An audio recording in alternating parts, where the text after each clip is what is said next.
Welcome to Language Access is No Vitamin, an essential podcast for those shaping the future of healthcare in America. Let's transform our healthcare system from seeing language access as an optional vitamin to the cure of patient-centered care. Welcome to Language Access is No Vitamin. Empecemos.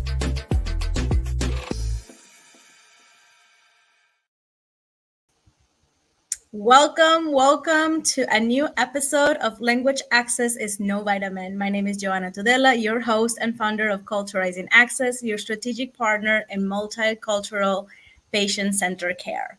Today, we have a special guest with us, a friend and an amazing person who not only works in language services, but is truly passionate about improving healthcare for those who need language services. So let me introduce you before we bring him up to Billy Doc. Let me tell you a little bit about him. So Billy is a seasoned leader in the technology care sectors with a remarkable career spanning 25 years. His expertise lie in the integration of information technology and healthcare, making him a driving force in the industry. JBI Software is a privately owned company specializing in interpretation and translation solutions funded by Billy. Their vision is to overcome language barriers across industries worldwide. Billy's leadership philosophy centers on collaboration, diversity, and social responsibility. His commitment to advancing technology for the greater good is evident in both his business ventures and philanthropic endeavors. So let's say hello with me to Mr. Billy Doc. Hi, Billy. Hi, good evening, good afternoon, everyone. And quick, Hello. Joanna, it's pronounced Duke, but I've been called Duck all my life, but it's actually Billy Duke. Thank you for the correction. I No appreciate problem. that. It's very important to say our names right. The first Yes. thing, right? As an individual, that's who we are. And I have the same thing. My name is Joanna, not Joanne. So I get it. So my apologies. Thank you. Billy Duck. No apologies Duke. needed. Billy Duke. Thank See you it? so much for having me, Duke. Like the Duke of Hazards. All right. There we go. So, Billy, tell me a little bit more about you. How did you end up in the language access world? So all my life I've always been LEP, limited English proficiency. My background, my family, island of Haiti, island of Panama. So as a child, I always have to, translate for, my size of the family, whether it be something simple as the grocery store, but definitely going to, doctor visits to hospitals. So all my life. And then, I got into the healthcare IT industry where I provided support to the entire hospitals doing implementations, whether it's Epic, Cerner, Allscripts, various EHRs. And then I noticed something very familiar was language barrier, and it was still a problem. And it was still the same methods that was being used when I was a child was still being used. And I said, in this day and age with technology, to me, they didn't make any sense. So I had to come up with a solution to actually break through this industry, and that's how I came up with TWS, which stands for Translation Worldwide Solution. I love what you're saying because one of the things that I love about your business is that it's a personal mission, just like mine. It comes from, we've been in the industry, we saw a need, and we're like, nobody's fixing this. We need to step in, and somebody got to do it. So it's going to be us. And that's very different because from my experience with a lot of other language services agencies, a lot of them just really look at this through a business point of view. It's a good business, it makes money, there's a huge need, so let's go ahead and do that. But most of the time, they're not people that are actually personally involved with, the system of being, a LAP or a deaf individual or something like that. So I really love that about you because it's really something that comes from the heart in addition to, the business portion. So Yeah, that thank you. Again, as I said, my experience, it was a personal touch for me, and I had to, get involved and figure out a way to solve this problem because, as a man, it's difficult for me sometimes. I don't want to go to the doctor.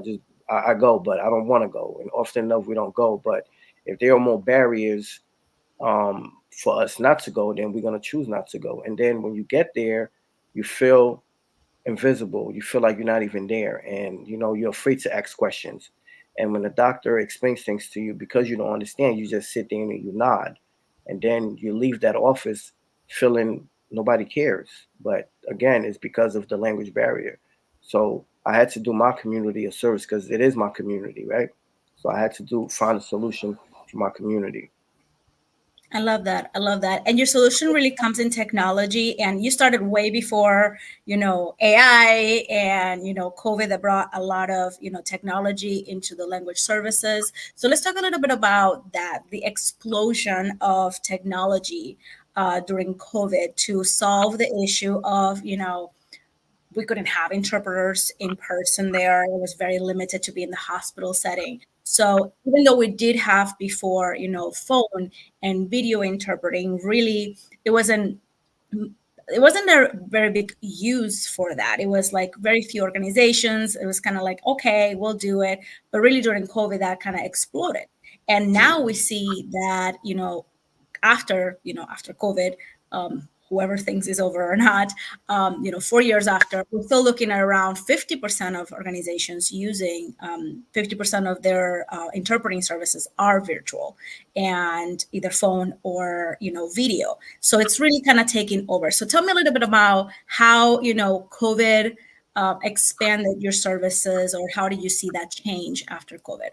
Yeah, COVID was really when the business just basically just took off, because prior to COVID. So we started the company back in 2014, and we were, even when we went to the whole patent process, they were like, "You guys are basically ahead of your time." And just literally, I remember having a conversation with the PTO, the patent examiner, and he said this. He said, "You guys are ahead of your time." But like I said, COVID really took us to the next level, because during COVID, interpreters weren't allowed to come on site. So they had to find another solution in order to service the LEP community. So we partnered with several telehealth companies, and that really helped us, scale as quickly as we could. Yeah, and from your experience and for what you see in the industry, what is the preference when it comes to video versus phone interpreting? Like, what do you see? I mean, what do you see about that? The honest truth is, a lot of companies still are doing the in person, because it's the personal touch, versus, and the reason being is because of technology. Sometimes the technology is not stable, and the consumers, sometimes they're afraid to learn a new technology. So they found what's the easiest method for them. But the younger generation of consumers, they love the technology, because when they go to training, when they're in medical school, they're learning the EHRs, they're learning the different technologies and how to navigate during a visit. So it fluctuates, but we still get a demand for an in-person until we really showcase what the capabilities of our solution can do. Then they realize, they say, hey, I don't need to have somebody come and sit here for an hour just to do an interpretation for 10 minutes, and I'm being billed for that hour. We can have, it could be more efficient to have the translation interpretation done via remote. And what would be some of the recommendations? Like you mentioned, the internet, it's a problem for a lot of organizations.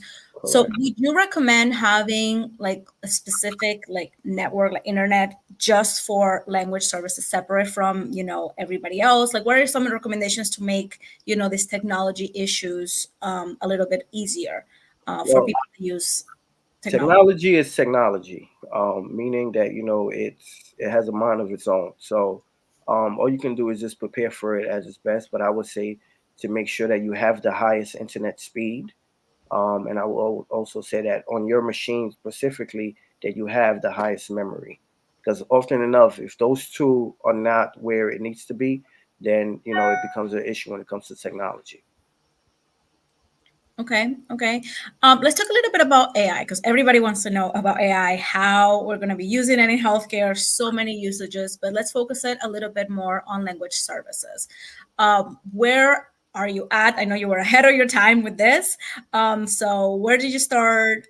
Where you are right now, and where do you see, AI coming and bringing into, the language services world? So AI is definitely taking over. But the problem with I don't want to say a problem. The concern with the AI is it accurate? Is it 100% accurate? So it's always that conversation, human versus machine. You have 100% trust in a human, but you have 100% trust in machine. So when it comes to AI, the AI and machine learning, which is another set of technology, is being trained by humans essentially.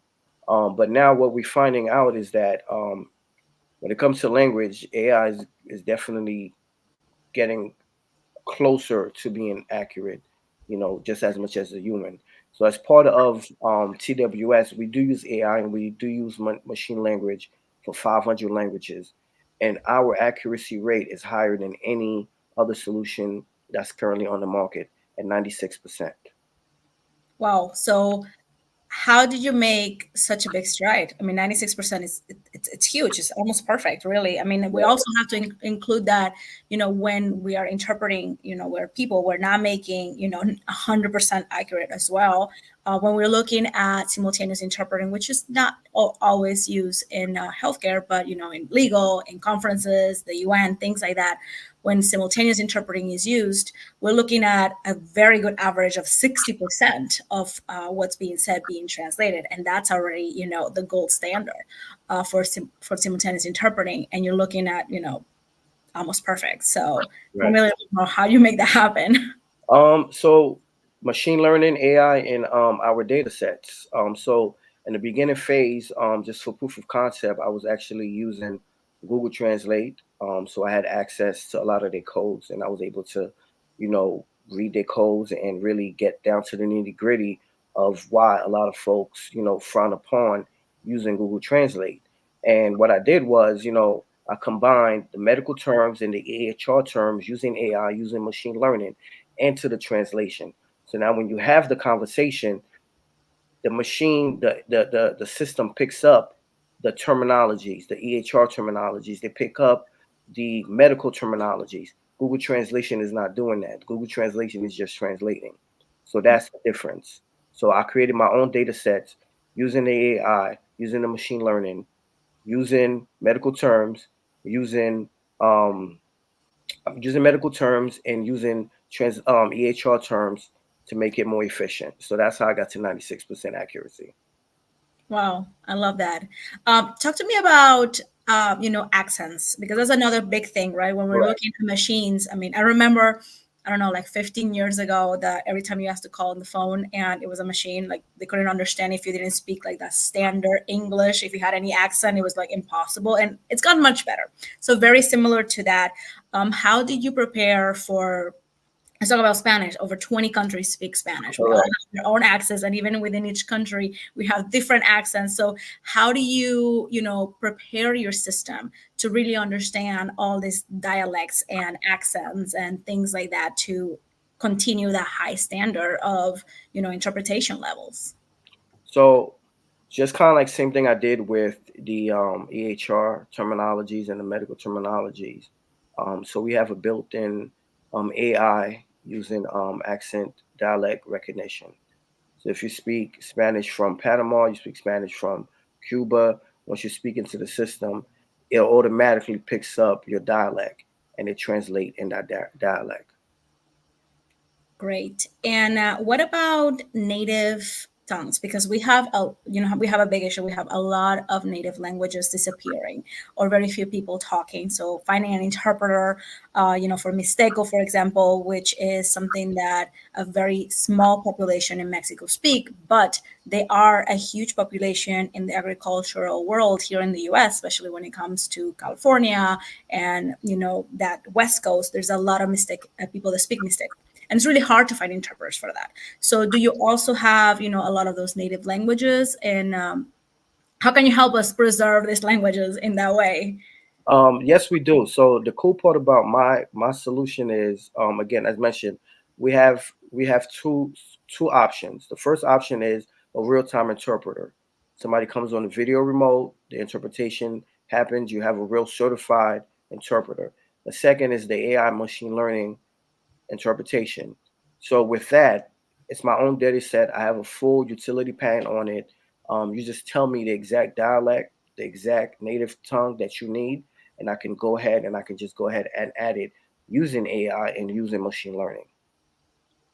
I love that because I feel like not only it's solving a lot of problems when it comes to, finding an interpreter, but also in a way to preserve these languages in the future and, somehow not losing them completely. So it's very valuable, even beyond just, providing the services, I feel like.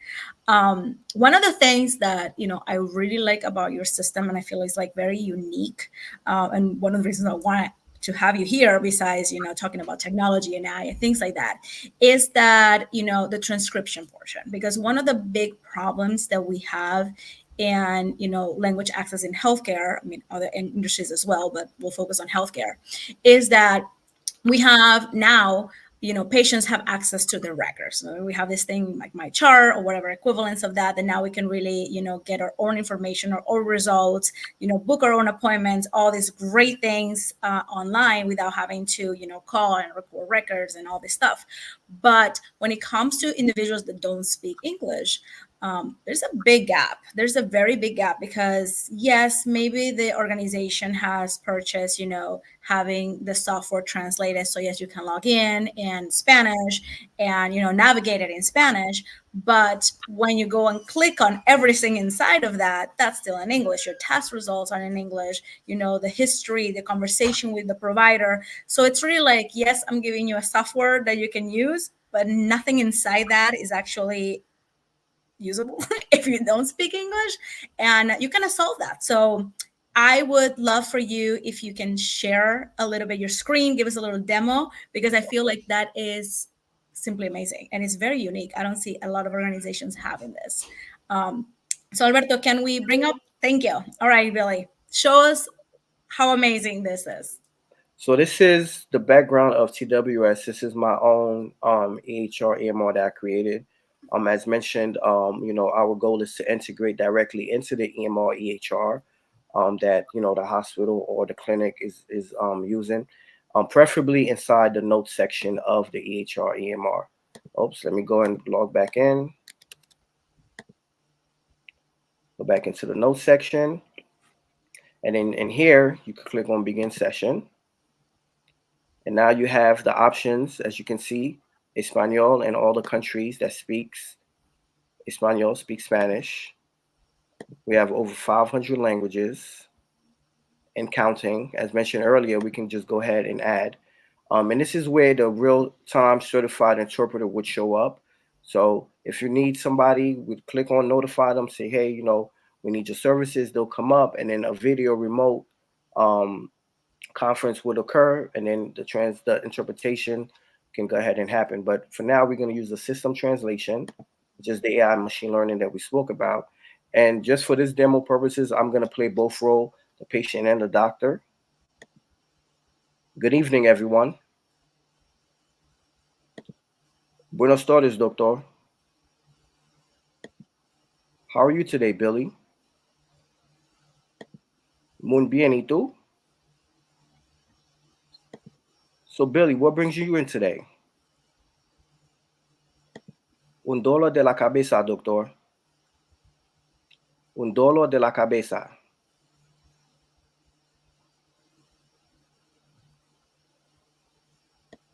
And then now you could hit complete session. It didn't pick it up because I'm a little sick. So, but as you can see, the transcription in English and in Spanish in both languages.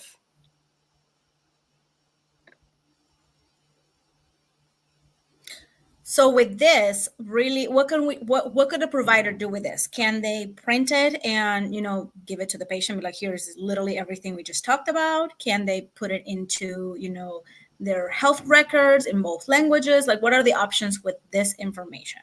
So the options will be print and save, and then you can obviously email it as well. So now we're gonna go. If we hit print, we could go ahead and hit print. You could save it as a PDF. You can save it as a PDF on your desktop, or you can save it as a Word as well, or you could just print it. This is my printer. I will hit print and we'll print out and we'll give it to the patient. So we're going to hit cancel, and then here we're going to go ahead and save it. So now this is what it's going to look like in the patient's EHR EMR, right? Mhm. Hit save. Now you go back to your note section, and the patient comes back and say, "Hey, I had a session with you last week. I don't remember the conversation we had. Could you either print it out for me or could you email it?" So I'm gonna say, "Hey, let me take a look. Is this the conversation? Yep, this is the conversation. Close it. All right. So I'll print it out for you now, or I email it." And that's pretty much it. So same thing with the video. If we did a video, if we did a video session, it would record it and we could email it to you in an MP4 format. And if we're using sign language, what it would do is it would also send the audio of the conversation as well as the sign language recording that we just did. Oh, I love that. I didn't know that. So you for Yeah, sign language specific because the reading is not as relevant, really. So correct, you're able to just really send the like the video conversation of the interpreter for the patient to rewatch. correct, I correct. love that. I love So that. you can always go back. The patient say, "Hey, I saw you back in January. I need to have that conversation." What I got to do is pull it up. Hey, this is the conversation that we had. Here it is. Awesome. Thank you. Thank you. No problem. All right, Alberto, bring us back in because I love this because I feel like this is a huge improvement, right? Because we have all these patients that, it's so much information. Like every time we go to the doctor, it's already a lot of information. If you're feeling well, just even for a physical, Yep, right?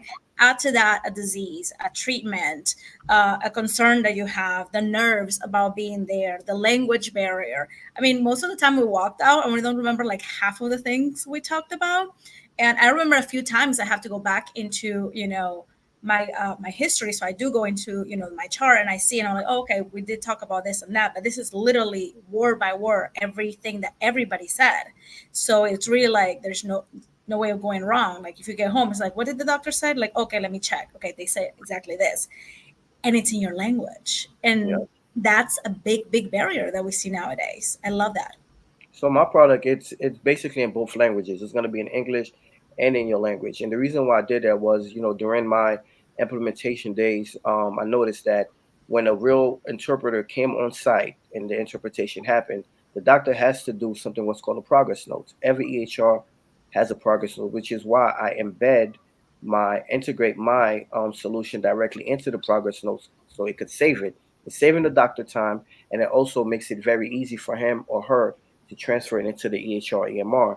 But the problem was some of the doctors, they see 10, 15 patients a day, right? How do you expect them to remember a language that they don't even speak? So the conversation, the note that they're entering into that progress note is very one-sided. And to whose benefit? It's not to the patient's benefit, because you have what the doctor is possibly thinking the conversation was, because he or she don't know the language, right? So they don't know if the interpreter actually said exactly what they said, but they're hoping. Let's just hope that you did say exactly word for word what I told you to relate to this patient. But we have the note, so now we don't have to. There's no second guessing. The note is right there. If the patient has a question, you could go back to the conversation and say, "Yes, I saw Mr. Billy do this conversation we had, and this is what you need to do." And it also helps with the follow up, because again, you don't know what the conversation had. So now the patient is calling to have questions. Now you could go back and read this conversation in your language that you and this patient particularly had, and understand, okay, now when the follow-up comes, the patient has some questions, we can move forward. Now the patient gets home, log into their chart, and a family member, wife, friends, kids, whoever, neighbor, how was your doctor's appointment today? Well, let me log into my chart and I can go ahead and print it out for you, or we can just watch the video of how the conversation went. I love that. I love that. And I think that it's going to solve a lot of problems because a lot of providers don't know that, like there's some misinformation and they can use the interpreter to fill those gaps if they, record what the interpreter was in the session. But really having that in there avoids having to, find the interpreter and asking clarifications and things like that. So they really have everything over there. I love that. So I know we're almost out of time, so I have a few more questions for you. Sure. The first one is, where do you see technology helping language access, and what are some of the things that we need to be careful when, implementing technology, and especially how fast it's going when it comes to really providing patient-centered care for not English speaking individuals. I want to say PHI, HIPAA, and by the way, we are HIPAA compliant as well. But that's the big concern when it comes to implementing technology. For any institution, is the security, is the PHI, is the HIPAA, and particularly when it comes to LEP, patients, because what one word might mean something different in English than it might mean in another language.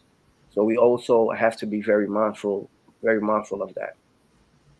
Thank you. That's very, very true. A question I like to ask my guests are, so the podcast is called Language Access is No Vitamin, because a lot of people think like, oh, it's just like a nice thing to have. And it's like, no, it's really is the law, and it's really part of, the services. So why is language access not a vitamin for Billy Duck? Um, why is it not? Why is it not a vitamin? Why is it a must have for healthcare services? I want to say it's a must because again, coming from my background, even though I was born here in America, but I consider myself LEP. That's my community. I have countless of stories where I watched someone who didn't speak English get treated differently just because of the language barrier. And I've also had um, conversation with patients to where they say, "Hey, I'm not going to take my medication. I'm not even going to come to the doctor because nobody here understands and nobody even cares to provide me a service to even care." So that's my family members.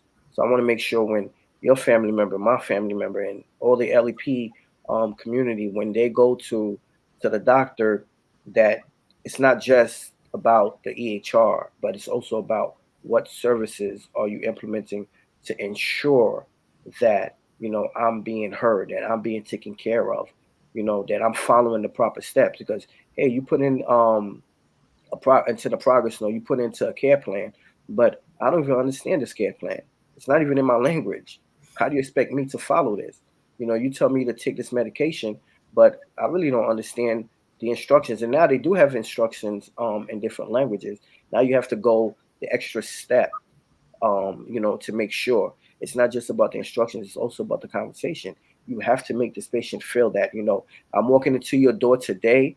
There is a system there that's set in place that's going to allow you and I to communicate efficiently and not just sit there and I'm just going to nod my head, yes, yes, like I understand. And the doctor know you don't understand because everybody does this when they don't understand. You just sitting there and nod, right? So they know. So, but in their mind, they're just trying to get you in and out as quickly as they can. So for me, I'm very passionate because it's helping my community. I love that, and it's so true. I tell that all to all my providers when I train. I'm like, as soon as you say the yes, yes, okay, okay, you It's a lost them. problem. You just lost So them. it's a Like red they're flag. not getting it. It's a red flag. Yeah. They can't wait to get out of there. Yes. All right. So let's go through the myth of the day before we end up.